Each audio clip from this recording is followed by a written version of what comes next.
തിരുവനന്തപുരത്തെ മാനവീയം വീഥി മാതൃകയിൽ ആറ്റിങ്ങൽ നഗരത്തിലെ പാലസ് റോഡും സൗന്ദര്യവൽക്കരിക്കാനാണ് പദ്ധതി. പാലസ് റോഡ് ബ്യൂട്ടിഫിക്കേഷന്റെ ഉദ്ഘാടനം കോയിക്കൽ കൊട്ടാരത്തിന് സമീപം MLA OS അംബിക നിർവഹിച്ചു.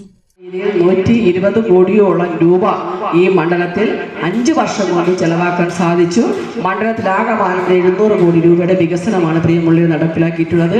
ഇപ്പോൾ കിളിമാനൂർ ബൈപ്പാസിന്റെ നിർമ്മാണം ഇവർക്ക് ആരംഭിക്കാൻ പോവുകയാണ്. അങ്ങനെ രാജാ രവിവർമ്മ അന്ന് നിയമസഭയിൽ ബഹുമാനപ്പെട്ട ബാലഗോപാലകൃഷ്ണൻ പ്രഖ്യാപിക്കപ്പെടുമ്പോൾ ഞാൻ കുറേ നാളായി നിവേദനം കൊടുത്തതാണ്. രാജാ രവിവർമ്മയ്ക്ക് വേണ്ടി ഒരു മ്യൂസിയത്തിന് 1 കോടി രൂപ കൂടെ ഇപ്പോൾ തന്നിട്ടുണ്ട്. തീർച്ചയായും നമ്മുടെ നാട് കിളിമാനൂർ എന്ന് പറയുമ്പോൾ അദ്ദേഹത്തിലൂടെ അറിയപ്പെടുന്ന നാടാണ്, അതുകൂടെ തന്നിട്ടുണ്ട്. അങ്ങനെ ഈ വർഷത്തെ ബഡ്ജറ്റിൽ 16 കോടിയോളം രൂപ തന്നിട്ടുണ്ട്. നിങ്ങളുടെ ശ്രദ്ധയിൽപ്പെടുത്തുകയാണ്. നഗരസഭാ ചെയർപേഴ്സൺ M. പ്രദീപ് അധ്യക്ഷനായിരുന്നു. നഗരസഭാ വൈസ് ചെയർപേഴ്സൺ RS രേഖ, മുൻ നഗരസഭാ chairman CJ Rajesh Kumar, ward councillor RK Shyam, മറ്റ് കൗൺസിലർമാരായ തുളസീധരൻ നായർ, മിനി, രമ്യ, മല്ലിക, സതി തുടങ്ങിയവർ പങ്കെടുത്തു.